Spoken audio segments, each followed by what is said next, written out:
The Nintendo Switch has been around a while now, and although it's seen some minor updates, an actual generational hardware update hasn't happened. It's also not likely to for a while, but Switch is nearly 5 years old, and even though on a recent investor call, Nintendo characterized it as in the middle phase of its life, there's eventually going to be a Switch 2. So what's the wish list? Hi folks, it's Falcon, and today on gameranx, 10 things we want in the Nintendo Switch 2. Just a quick little note ahead of this. Some of these are gonna be things that they're not gonna do. They'd be fun, or maybe a gimmick that might introduce some new ideas, but some of these are pure fantasy. And you know what? Let's start off number 10 with an example of that. How about flexible OLEDs? Like I said, if we're talking about stuff for the next Switch, let's start off with something totally out there. Flexible screens. Like there's phones with bendable screens that you can buy right now, and that would be some pretty cool technology to possibly incorporate into the next Switch. Basically, what we're imagining is something like the Nintendo DS where there's one continuous screen, but having a Switch that could fold up could solve a lot of portability issues that the current model suffers from. Like being able to fold up the device would protect the screen from damage and cut its surface area in half. Plus, it would arguably look really cool. There's a little controversy here at the office regarding that. I'm not completely sold on the idea that it would look cool, but this isn't a Falcon video, this is a gameranx video. Now the question is, would they ever actually do something like this? I doubt it. Maybe someday, but probably not for the Switch 2, even if it's a ways out, because the cost of production is just too high right now, and there's probably other improvements to this technology that will happen over the coming years, and also there's a lot of stuff that consumers would want before a bendable screen. So a foldable OLED's probably not happening, which means a flexible OLED's definitely not happening. But imagine a Switch screen that you could bend like a piece of cardboard. That'd be pretty cool to see. It's a technology where the economics of scale just aren't there yet, but if we're gonna make a list where we're dreaming up ways Nintendo could improve upon the Switch, we might as well dream big. And number 9, keep the JoyCons, but make them more ergonomic and durable. We're going to come back down to earth and start talking about some practical things we'd like to see in the Switch 2. The main thing is that we'd like it to stay mostly the same. Keep the screen, keep the dock, the game carts, everything else that makes the Switch a Switch. We'd just like to see a couple of improvements on a few things, and one of the most criticized parts of the Switch are the JoyCons. Make no mistake, we really like the JoyCons. Having removable controllers attached to the side of the screen is brilliant, and it makes it so you can pretty much play the system any way you want. All that stuff we'd like to stay the same with the next Switch, but what we'd really like is for Nintendo to solve some of the persistent issues that seem to plague these controllers. It's so obvious that it hardly needs to be said, but seriously, with the Switch 2, Nintendo, you gotta fix the Joy-Con drift. It's one of the system's most obvious problems and something that really feels like it should have been solved already, but it just keeps happening. On top of that, it would be nice if new Joy-Cons had a slightly more ergonomic design. I know that having the controllers slide in flush with the Switch is an important form factor, but maybe with the Switch 2, they could fatten it up a little bit to add some curve to the Joy-Con, just to make it more comfortable to actually hold the thing. Another thing we'd like to see is an honest-to-God D-pad on these things. I know they were designed so each Joy-Con can be used by itself for a lot of different games. That's a neat little feature,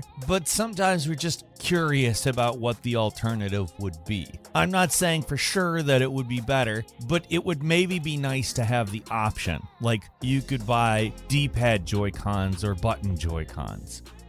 And number 8 is better specs. Now, this is another no-brainer. When the Switch came out, it was already considered underpowered, and now with the next-gen consoles out, it's a system that's starting to show its age. PC gaming, the Xbox Series X, and the PS5 have really spoiled us with 60 frames per second gameplay, so sometimes it's kind of painful to go back to the Switch and play certain games that can barely keep a consistent 30. It's something any Switch user gets used to after a while, and it's less noticeable, at least for us, and especially in handheld mode, out, it's something to tolerate, but obviously not something we like. For the Switch 2, at bare minimum, we're hoping for a baseline expectation of 60 frames per second for everything, and at least a 1080p resolution dock. Like, Nintendo also still has that deal with Nvidia going, so we can definitely expect to see improved GPUs and a better CPU along with more RAM. We'd like the OLED screens to stay as well, and if it's not too much to ask, can we keep the price under $500? This being the Nintendo that priced the original Switch at $300 back when it came out in 2017, I don't think it's an unrealistic expectation, but at this point it's also hard to say what anything is going to cost in the next few years. Inflation, chip shortages, etc. So basically everything but better. That's the main thing we want regarding tech on the next Nintendo console. And yeah, it'll definitely be better than what we have now, but considering it's Nintendo, it probably won't be a huge jump in tech. We'd love if it was, but we're not holding our breath. At number 7, an enhanced dock. This is an idea that's floated around for quite a while now.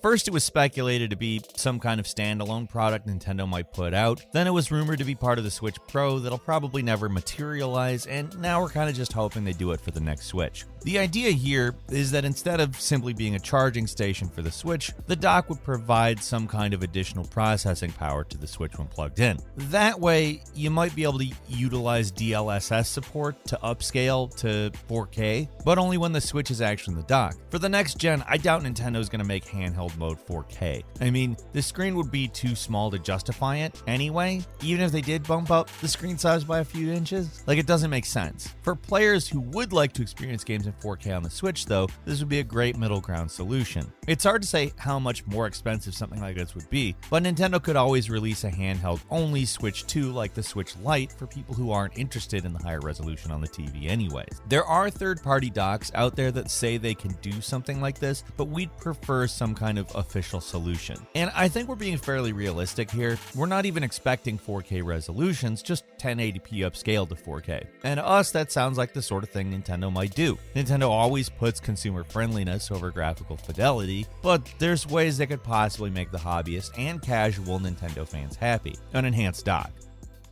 At number 6, like, a proper online experience would be nice. If there's one feature where Nintendo just lags way behind its competitors, it's online experience. Even with them charging a monthly fee to play online, the actual interface, usability, and general experience really isn't that good. For one thing, the actual multiplayer servers can be really hit and miss. I don't know if Nintendo's just cheaping out on them, but there's so many games on the system where lag's a constant issue. It doesn't matter if you're playing wireless or connected by an Ethernet cable through the dock, there's lag, and there's a lot of it. So clearly they need to expand their network infrastructure. On top of that, the whole voice chat system very much needs updating. Having to use a cell phone app instead of just having tools built into the system is so awkward. The reason Nintendo's so guarded about online stuff is probably their kid-friendly image. They make it more difficult for kids to get online as a form of protection, which is a good thing in theory, but putting all these roadblocks in front of grown adults who just want to play a game means there's fewer people actually using your online services. And the eShop needs to be made faster. Easier to use, sure, but like faster. Like, this is more of a dream improvement because it seems like the general online store thing going on with console manufacturers is to make them harder and slower. But still, we'd love a faster, better organized eShop that gives proper exposure to a lot of great but overlooked games that come out every single week. So basically, Nintendo, fix your online. At number 5, internal SSD storage. When the Switch originally came out, it only had 32 gigabytes of standard storage, which was small at the time, but looking back now, it's downright tiny. It accounts for like 1/4 of a Call of Duty game, which is nuts. At least actually changing out the storage was easy, but it's definitely something we'd like to keep. Like, don't turn your next Switch into a cell phone where you can't swap out the internal storage and voiding the warranty. But yeah, like, give us like 126 gigabytes of internal SSD storage. The addition of solid-state drives to next-gen consoles is huge. Loading times are basically non-existent on them, and that is something we would love to see on the Switch, especially given the ability to be so mobile with the Switch. You want to be able to get into a game quickly, not wait for a full minute for the game to load while you're sitting at the dentist or whatever. So an SSD just makes a lot of sense for especially a portable system. They're also only getting cheaper and cheaper to produce as time goes on, so maybe we're being a little conservative conservative with how much storage we actually want, especially if we see the Switch 2 display up-res to 4K. I'm not too worried about the display itself, but the dock thing that we talked about, I'd like to see. But we also don't want to see a massive price point, so I don't know. Hopefully this one is a safe bet with the way technology is going, though. At number 4, we'd love to see a better battery. With potentially more demanding hardware, the Switch 2 will probably need a stronger battery, but we'd really like to see one that lasts just a little bit longer. Now, that isn't to say the one that's in there is the worst it could possibly be, but depending on how system taxing a game is, the battery usually lasts between 3 and 5 hours. And now that's talking about the first gen model. A slightly better battery was added later, but we're going to go with that as our baseline.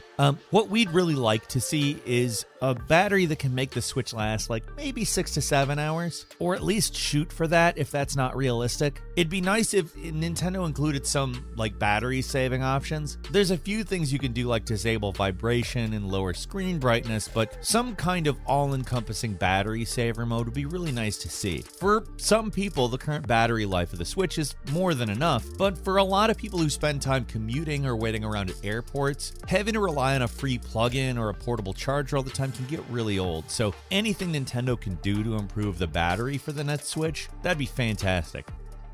And number 3 is backwards compatibility. When it comes to games on the next Switch, this one's going to be huge. The Switch wasn't backwards compatible with the Wii U, which is kind of okay because not a lot of people had it, but whatever the Switch 2 is called, it's gotta be backwards compatible with the Switch. The install base on the Switch is just massive, so it would make sense for the system to be more iterative, not reinventing the wheel. So just a better Switch that you can still play all of your Switch games on, where the profile actually carries over, your purchases actually carry over, and that every game you already bought for the first Switch works on the new one. That would be fantastic. Yeah, Nintendo has made a mint reselling Wii U games on the Switch, but like I said, the install base on the Wii U was tiny. They sold 13 million Wii U's worldwide. As of December, Switch has sold over 100 million units. It's outsold the original Wii, which was a huge console. And I don't think that's too much to ask, because both the Xbox Series X and PS5 are backwards compatible in a way that's actually pretty good. So it's likely Nintendo will follow suit and make the Switch 2 work with the current Switch.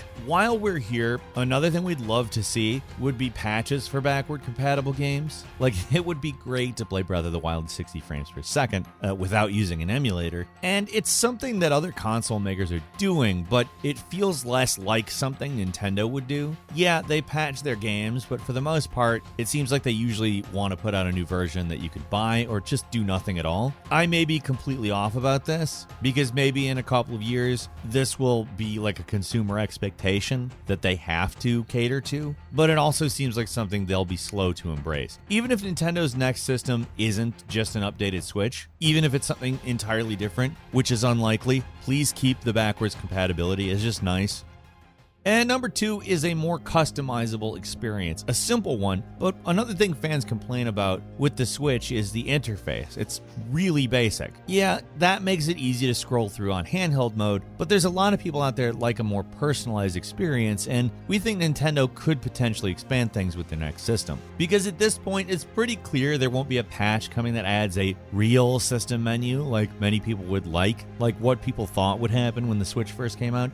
What you see is what you get. We don't expect them to go crazy here, but maybe offering a few different versions of the dashboard would be nice. Like maybe a Wii style one, or a GameCube one, or SNES classic style menu, despite the system not actually having a menu itself. Something like that. Or they could go the full PlayStation route with custom themes and background music. That'd be cool, but perhaps unlikely. For the people out there begging for folders or anything like that, though, that's probably not going to happen. It would be nice if we could organize our game collection a little more than, well, basically not at all. But Nintendo likes to keep things simple, so they tend to avoid putting a lot of options into their menus. It would still be great if they added a few simple ways to customize the screen, even if it's not fancy though.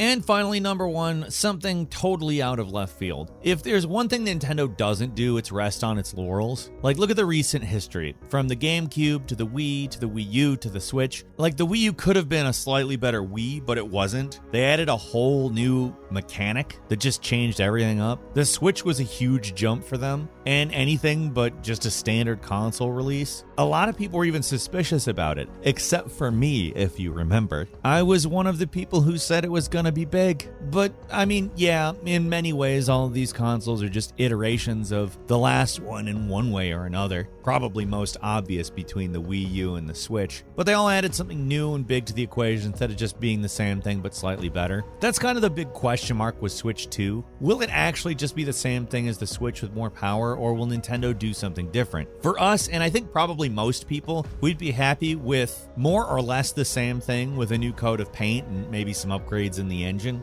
But I'm not sure if people at Nintendo actually think that's good enough. And in a way, I would like to see Nintendo innovate with something new and unexpected. What they could actually do, though, I have no idea. The Switch itself is basically a near perfect merger of the console and handheld markets. And it feels like they have to keep going with it because there's nothing else that's done it on the level that the Switch has. And I'm not sure I would care if somebody else did do it. The only thing I can think of right now is they could possibly expand their VR ideas that they introduced with the Labo VR kit and incorporate that in the next console. But it could be anything. I just kind of want them to surprise us, you know? Now, to be clear, I don't want them to just reset and start over. I don't want them to go full Wii again and ignore their core audience with some gimmicky new thing. But it's always fun to get that sort of Nintendo magic going. Nintendo can be very predictable in some ways, but when it comes to their consoles, they always seem to find some way to do something people don't expect. And it doesn't have to be huge or a total game changer like the Switch was. In fact, in terms of what the Switch is, it is kind of the perfect thing for what it is. But it would also be really cool to see some kind of legitimately surprising thing that adds something positive to the Switch experience. And that's all for today. Leave us a comment. Let us know what you think. If you like this video, click like. If you're not subscribed, now's a great time to do so. We upload brand new videos every day of the week. Best way to see them first is, of course, a subscription, so click subscribe. Don't forget to enable all notifications. And as always, we thank you very much for watching this video. I'm Falcon. You can follow me on Twitter at Falcon the Hero, and we'll see you next time right here on gameranx. Right here on gameranx.